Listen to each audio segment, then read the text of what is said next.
Hello সবাইকে, আমার এই নতুন ভিডিওতে সবাইকে স্বাগত জানাই। তো আজ টিউশন কলেজ কোথাও যাইনি, বাড়িতেই আছি। তাই সকালে ভাবলাম একটু পেছনের বাগান দিকে ঘুরে আসি। এটা হচ্ছে আমাদের বাড়ির পেছনে একটা ছোট্ট মতন বাগান, যেখানে আমাদের ছোট্ট মতন একটা পুকুরও আছে।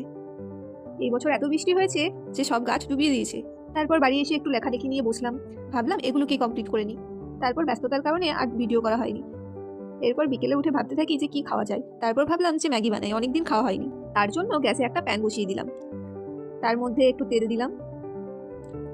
তেলটা একটু গরম হওয়ায় তার মধ্যে দিলাম আদা রসুন বাটা এবং তারপরে দিলাম কিছু কেটে রাখা পেঁয়াজ। সেটাকে নাড়াচাড়া করার পর দিয়ে দিলাম লঙ্কা গুঁড়ো, হলুদ গুঁড়ো আর একটু নুন। সেটাকে নাড়াচাড়া করে তার মধ্যে একটু জল দিয়ে দিলাম। তারপরে দিলাম ম্যাগি মশলা। তারপরে ম্যাগিটাও দিয়ে দিলাম।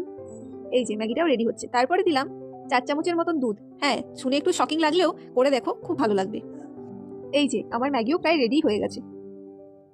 তাহলে চলো টেস্ট করা যাক কেমন হয়েছে।